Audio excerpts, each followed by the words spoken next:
Hello friends, नमस्ते, अस्सलाम वालेकुम। और इस उम्मीद के साथ कि आप जहां होंगे हंसते बसते और मुस्कुराते होंगे। आज की शानदार वीडियो आगाज़ करते हैं जिसका टाइटल है बेंगलोर अंडरग्राउंड रेवोल्यूशन, यानी कि अंडरग्राउंड इनकलाब आ रहा है बेंगलोर में। और ये एक टनल प्रोजेक्ट बताया जा रहा है जो 190 किलोमीटर का होगा। और बेंगलोर शहर जो कि अपने आईटी का हब माना जाता है और अपने ज़बरदस्त मौसम की वजह से पहचाना जाता है। तो ऐसे में देखते हैं कि ये जो प्रोजेक्ट है ये बेंगलोर को किस तरह चेंज करेगा, क्योंकि बहुत साल से काफ़ी अर्से से पहले बेंगलोर की वीडियो देखी थी तो वहाँ पर एक समस्या बेंगलोर शहर की हमेशा बनी रहती है कि यहाँ पर सड़कें छोटी हैं और ट्रैफिक का दबाव बहुत ज़्यादा होता है। तो देखते हैं कि ये प्रोजेक्ट किस तरह ट्रैफिक के दबाव को हल कर देगा। तो इस वीडियो को खास करते हैं, लेकिन उससे पहले रिक्वेस्ट है, चैनल पर फर्स्ट टाइम आए कंटेंट पसंद आए तो वीडियो को लाइक और चैनल को सब्सक्राइब करना मत भूलिएगा।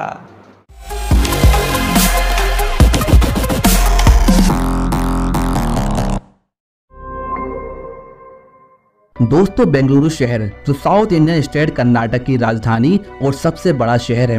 बेंगलुरु शहर को सबसे तेजी से बढ़ते ग्लोबल मेजर महानगरों में से एक माना जाता है, जिसे देश के सॉफ्टवेयर और टेक्नोलॉजी इंडस्ट्री में इसकी महत्वपूर्ण भूमिका के कारण भारत की सिलिकॉन वैली के रूप में जाना जाता है।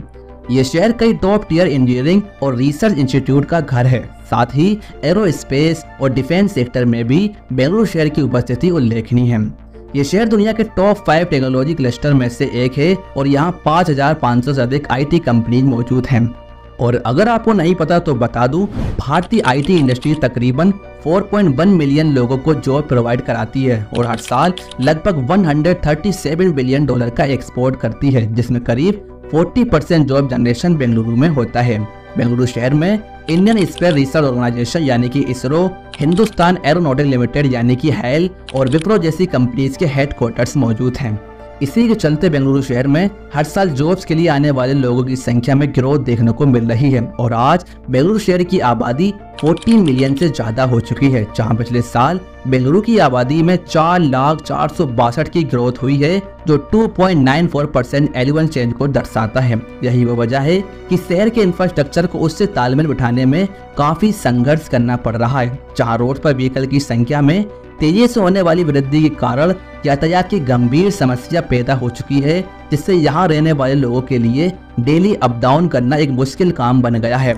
आज बेंगलुरु की रोड्स कार्स, मोटरसाइकिलों, बसों और ऑटो रिक्शाओं से भरी हुई हैं, जहां 10 मिलियन से अधिक रजिस्टर्ड व्हीकल के साथ शहर का ट्रैफिक डेंसिटी भारत में सबसे अधिक में से एक बन चुका है।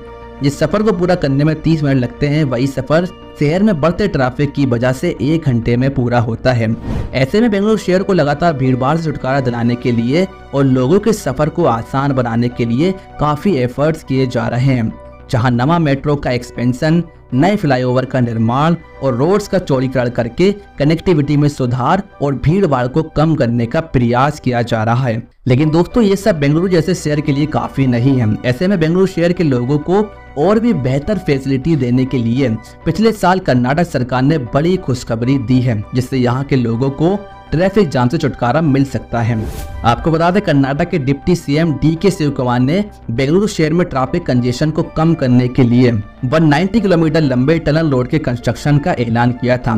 तो आज की इस वीडियो में हम इस प्रोजेक्ट को डिटेल में समझने की कोशिश करेंगे। इस प्रोजेक्ट में अभी कितना समय लगने वाला है और इस प्रोजेक्ट के कंप्लीट हो जाने से क्या वाकई बेंगलुरु शहर का ट्रैफिक सिस्टम बूस्ट होगा या फिर नहीं, आइए जानते हैं। दोस्तों, सभी जानते हैं कि भारत की सिलिकॉन वैली यानी कि बेंगलुरु शहर में भीड़ दिन ब दिन बढ़ती जा रही है, लेकिन अब खुशी की बात यह है कि बेंगलुरु शहर के लोगों को एक ऐसी सुविधा मिलने वाली है जिससे वो शहर की भीड़भाड़ से बचते हुए आरामदायक सफर का मजा ले सकेंगे। और ये सब मुमकिन होगा बेंगलुरु शहर के नए प्रोजेक्ट यानी कि अंडरग्राउंड रोड टनल से, जो आने वाले समय में बेंगलुरु के लोगों को कई किलोमीटर लंबे ट्रैफिक जाम की परेशानी से निजात दिलाएगा।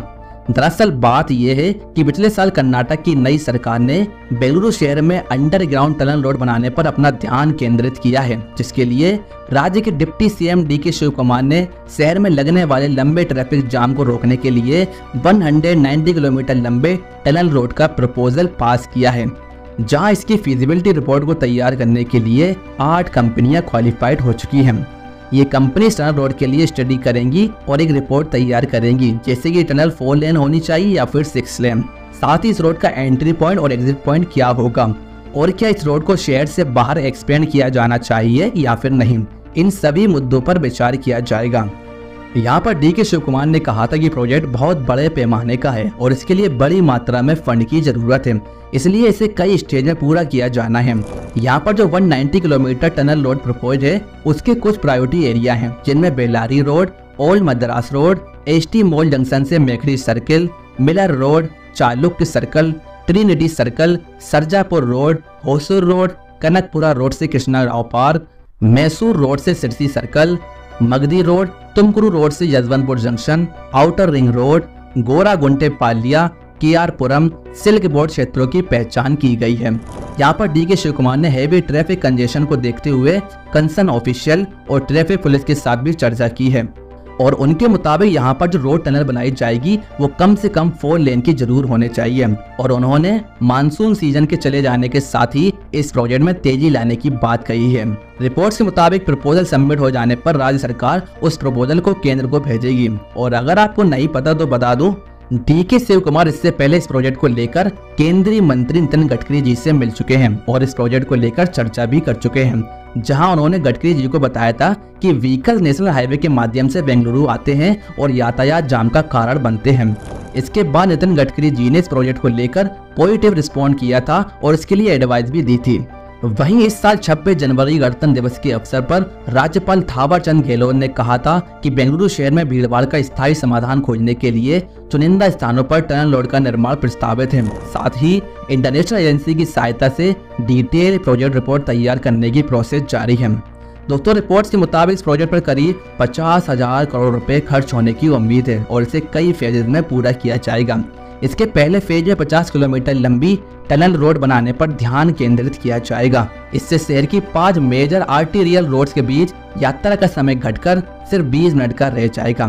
सरकार के शुरुआती प्लान के मुताबिक बेंगलुरु में यातायात की भीड़भाड़ को कम करने के लिए 50 किलोमीटर लंबी जो टनल रोड्स प्लान की गई उसके कंस्ट्रक्शन पर करीब 450 करोड़ पर किलोमीटर खर्च आने का अनुमान है। इस प्रोजेक्ट के फेज 1 के तहत ये टनल रोड नॉर्थ से साउथ कॉरिडोर के तहत येलाहंका से सेंट्रल सिल्क रोड और ईस्ट वेस्ट कॉरिडोर के तहत मेखरी सर्किल को कैंटोनमेंट से जोड़ा जाना था। रिपोर्ट्स के मुताबिक कुछ समय पहले हैब्बल, मेखरी सर्किल, कैंटोनमेंट, कस्तूरबा रोड और सेंट्रल सिल्क बोर्ड मॉडल के थ्रू येलाहंका असूल रूट को कनेक्ट करने वाले 27 किलोमीटर के नॉर्थ साउथ कॉरिडोर के लिए एक मॉडल पेश किया गया था एकॉम इंडिया के रिप्रेजेंटेटिव द्वारा। उसी प्रकार नॉर्थ साउथ कॉरिडोर को कनेक्ट करने वाले और करीब 20 किलोमीटर की दूरी को तय करने वाले KR पुरम से मेखरी सर्किल तक ईस्ट वेस्ट कॉरिडोर 1 के लिए एक और प्रेजेंटेशन भी दिया गया था। इसी तरह east west corridor 1, east west corridor 2, saint John's hospital junction से outer ring road Agara, Ulsoor से डिसूजा सर्किल और व्हीलर रोड जंक्शन से कल्याण नगर के बीच सेंट्रल कॉरिडोर का बाकी हिस्सा फेज 2 में कंप्लीट किया जाएगा। फिलहाल इस प्रोजेक्ट की फीजिबिलिटी रिपोर्ट तैयार की जा रही है, जिससे बेंगलुरु डेवलपमेंट अथॉरिटी यानी BDA, बृहद बेंगलुरु महानगर पालिका BBMP और दूसरे स्टेक होल्डर के अधिकारियों से मिलकर बने एक पैनल द्वारा तैयार की जा रही है। ये पैनल इस प्रोजेक्ट की फंडिंग के लिए P3 मोड यानी पब्लिक प्राइवेट पार्टनरशिप और BOT यानी बिल्ड ऑपरेट ट्रांसफर मॉडल का यूज करने सहित दूसरे वेरियस ऑप्शन पर विचार कर रही है। वही बात करें इस प्रोजेक्ट के बेनिफिट्स की, तो इस टनल रोड प्रोजेक्ट से कई फायदे होने की उम्मीद है, जिसमें यातायात की भीड़ कम होना, एयर क्वालिटी में सुधार और यात्रियों के लिए सेफ्टी में वृद्धि शामिल है। ये प्रोजेक्ट शहर को इनोवेटिव और सस्टेनेबल इंफ्रास्ट्रक्चर सॉल्यूशन डेवलप करने के लिए एक यूनिक अपॉर्चुनिटी प्रोवाइड करेगा। दोस्तों, बेंगलुरु में इस एम्बिशियस प्रोजेक्ट पर काम शुरू होने के साथ ही ये साफ हो चुका है कि बेंगलुरु शहर बदलाव के लिए तैयार है और ये बेंगलुरु टनल रोड प्रोजेक्ट केवल डामर और कंक्रीट नहीं है, बल्कि ये प्रोग्रेस, इनोवेशन और यूनिटी का प्रतीक है। और जैसे जैसे बेंगलुरु शहर इस ट्रांसफॉर्मेटिव इंफ्रास्ट्रक्चर को अपनाता है, ये उन सभी के लिए एक ब्राइटर और मोर कनेक्टेड फ्यूचर का रूट प्रोवाइड करता है, जिस वाइब्रेंट शहर को अपना घर कहते हैं। इसी के साथ वीडियो को एंड करते हैं। मुझे इस प्रोजेक्ट के बारे में सबसे बेसिक नुक्ता की तो समझ ही नहीं आई। यानी ये जो टनल बनाई जाएगी ये मौजूदा किसी सड़क के नीचे बनाई जाएगी या इसके लिए अलग कोई रास्ता लिया जाएगा, ये या मैं नहीं समझ पाया या वीडियो वाले ने नहीं बताया। क्योंकि अगर अलग से कोई रास्ता लिया जाता है तो फिर उसके लिए भी पूरे वसाइल की ज़रूरत होगी और फिर ये प्रोजेक्ट बहुत लंबा चला जाएगा। क्योंकि कोई भी प्रोजेक्ट जिसमें सरकार नए सिरे से ज़मीन हासिल करती है उसमें बहुत ज़्यादा टाइम लग जाता है। ऐसा हम पहली HSR के प्रोजेक्ट में भी देख चुके हैं। खैर चलें, अगर नई जगह पे भी लेनी है या इसी को बनाना है तो भी वैसे बेसिक नुकता समझना तो चाहिए था, लेकिन चलो जो समझ आया वो शेयर करते हैं कि 190 किलोमीटर का ये टनल होगा जो बेंगलोर शहर में ट्रैफिक के मसाइल को हल कर देगा। और इसके लिए कांग्रेस सरकार ने बड़ा ज़बरदस्त काम किया है। और महाराष्ट्र में INC की सरकार होने के बाद पहली कहीं ऐसी खबर मिली कि कांग्रेस सरकार जो है वो इतने मेगा प्रोजेक्ट के ऊपर काम कर रही है जिसकी मालियत 50,000 करोड़ रुपए बताई जा रही, जो कि बहुत बहुत बड़ी रकम है। और इसके लिए जो है वो केंद्र मंत्री जो रोड इंफ्रास्ट्रक्चर के वज़ीर है नितिन गडकरी, उससे भी ये जो मतलूबा वज़ीर है वो मिल चुके हैं और उनको इस मसले से आगाह भी कर चुके हैं।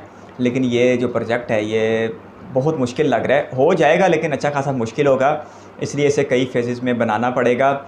और 190 किलोमीटर टनल बनाना एक बहुत ही बड़ा चैलेंजिंग काम होगा ऐसे शहर में जहाँ पर पहले ही ट्रैफिक की वजह से रेस्ट नहीं मिलती सड़कों को, यानी कि काम अगर मुतबादल सड़कें भी नहीं है कि ट्रैफिक को उधर मुंतकिल किया जा सके, पहले ही सड़कों पर इतना दबाव है, तो ऐसे में एक नया प्रोजेक्ट बनाना एक बहुत ही चैलेंजिंग बड़ा भरा काम होगा। तो देखते हैं फिर कर्नाटक सरकार इसमें कितनी कामयाब होती है और ट्रैफिक के मसाइल को हल करने में कितना ज़्यादा ये सूदमंद साबित होती है। क्योंकि बेंगलोर शहर जो है वो उसे IT कैपिटल ऑफ इंडिया कहते हैं, सिलिकॉन वैली ऑफ इंडिया कहते हैं। और आज पता चला कि यहाँ पर 5500 से ज़्यादा IT कंपनीज़ हैं और भारत में कुल 41 लाख लोग जो हैं वो IT की सनत से वाबस्ते हैं, जिसमें 40% जो रोज़गार है वो सिर्फ बेंगलोर शहर दे रहा है। और IT एक्सपोर्ट यहाँ पर $137 बिलियन बता रहे थे, हालांकि हमने तो सुना कि ये IT एक्सपोर्ट तकरीबन 250 से $250 अरब के बीच है। तो चूँकि भारत भर से नौजवान आला तालीम हासिल करके ख़ास तौर पर IT की तालीम हासिल करके बेंगलोर शहर का रुख करते हैं, क्योंकि वहाँ पर जो स्कोप बहुत ज़्यादा है, तो ऐसे में फिर कोई छोटा मोटा व्हीकल रखना, कोई मोटरसाइकिल रख लेना या ऑटो से आना जाना, तो वो जनाब हर आने वाले बंदे की वजह से जो है वो शहर पे कुछ ना कुछ असर ज़रूर पड़ता है। यही वजह कि वो बता रहे थे कि शहर की आबादी एक साल में 4.5 लाख बढ़ गई, यानी कि 2.5% से ज़्यादा बढ़ गई, 2.5% सिर्फ एक साल में इजाफा हो गया। तो ऐसे में अभी तो IT का इनकलाब जो है बेंगलोर शहर में शुरू हुआ है, तो ये हाल है। तो जब ये शहर अपना पूरे जोबन पे जाएगा तब सूरत हाल जो है मज़ीद गंभीर होती चली जाएगी। तो इसी वजह से इस सूरत हाल को देखते हुए एक शानदार प्रोजेक्ट किया जा रहा है जो कि एक बहुत ही मेगा प्रोजेक्ट साबित होगा। और अगर ये हो गया तो फिर वाकई इससे बेंगलोर शहर में अच्छा खासा फ़र्क पड़ जाएगा ट्रैफ़िक को लेके, और जो लोगों का ट्रैवल टाइम है वो अच्छा खासा कम हो जाएगा, जिसकी वजह से माहौल के लिए भी ये चीज़ बेहतर होगी, आलूदगी इतनी नहीं होगी। और दूसरे नंबर पर लोगों का ईंधन की सूरत में और पैसे की बचत की सूरत में भी फ़ायदा सामने आएगा। तो एक ज़बरदस्त प्रोजेक्ट है जिससे मुकम्मल होना चाहिए, बल्कि जिस पे काम शुरू होना चाहिए, क्योंकि इस तरह के जो चैलेंजिंग बड़े प्रोजेक्ट होते हैं वो शुरू तो हो जाते हैं लेकिन बाद में फिर उनमें अच्छी खासी रुकावटें आ जाती हैं। लेकिन अगर सरकार की डेडिकेशन और सरकार की पूरी नीयत और इरादा हो, और ख़ास तौर पर अगर रियासती सरकार को केंद्र सरकार की पूरी मदद हासिल हो, तो फिर इस तरह के प्रोजेक्ट मुकम्मल कर भी लिए जाते हैं। तो देखते हैं जी ये प्रोजेक्ट फिर कब मुकम्मल होता है और अमली तौर पर कब हकीकत का रूप धारता है। तो उससे पहले बेंगलोर शहर में ट्रैफिक का मसाइल रहेंगे ही सही। और इस सारे में वो जो बता रहे थे कि 190 किलोमीटर कहाँ से गुजरेंगे, तो सिर्फ एक लफ्ज़ समझ आई जो कि यशवंतपुर जंक्शन है, जो कि सत्या भाई के साथ और संदीप भाई के साथ कई एक बार देखा है। तो और तो कोई समझ ही नहीं आई कि कौन सा इलाका किधर को, क्योंकि बेंगलोर का इतना पता नहीं है। और इतना ज़रूर पता है कि 2011 में बेंगलोर में पहली मेट्रो चली थी, जो साउथ की पहली मेट्रो बन गई थी, और उसे नमा मेट्रो कहा जाता है। और इसी तरह फिर बेंगलोर में एक UB डिस्ट्रिक्ट है जो जहाँ पर 6-7 ज़बरदस्त किस्म की इमारतें हैं वो। फिर इसी तरह इसी में से एक इमारत है जिसके ऊपर भारत के एक बहुत अमीर शख्स है उनका घर भी पाया जाता है। और इसके साथ साथ बेंगलोर को झीलों का शहर भी कहते हैं, और यहाँ का जो क्लाइमेट है वो बड़ा ही ज़बरदस्त रहता है। और अंग्रेज़ सरकार के ज़माने से इस शहर को जो है उस शहर को अच्छी खासी तरक्की दी गई थी, और यहाँ पर चूँकि रहना आसान था, मौसम ज़बरदस्त था, तो इस शहर में जो है वो बड़े बड़े लोगों ने भी रुख किया। और आज भी यहाँ पर, जिस तरह पहले भी बताया कि आज भी यहाँ पर 5500 से ज़्यादा IT कंपनीज़ हो चुकी हैं। और इसके साथ साथ ISRO यानी इंडियन स्पेस रिसर्च ऑर्गेनाइजेशन का मरकज़ी दफातर भी इधर है, फिर इंडियन एरोस्पेस जो है उसके दफातर भी इधर हैं, विप्रो का दफ्तर भी इधर है। तो बेंगलोर एक ज़बरदस्त शहर है, और ऐसे में अगर इस शहर में ट्रैफिक के मसाइल हल कर लिए गए तो ये शहर जो है वो इकानमी को एक अच्छी खासी तरक्की करेगा, जो कि फिर बाद में इंडियन इकानमी के लिए भी एक ज़बरदस्त फ़ैसला साबित होगी। तो देखते हैं कि ये प्रोजेक्ट कब हकीकत का रूप धारता है। आप किस तरह का कमेंट देना चाहते हैं कमेंट बॉक्स में अपनी राय दे सकते हैं। इस वीडियो को यहाँ तक देखने के लिए आपका बहुत बहुत शुक्रिया।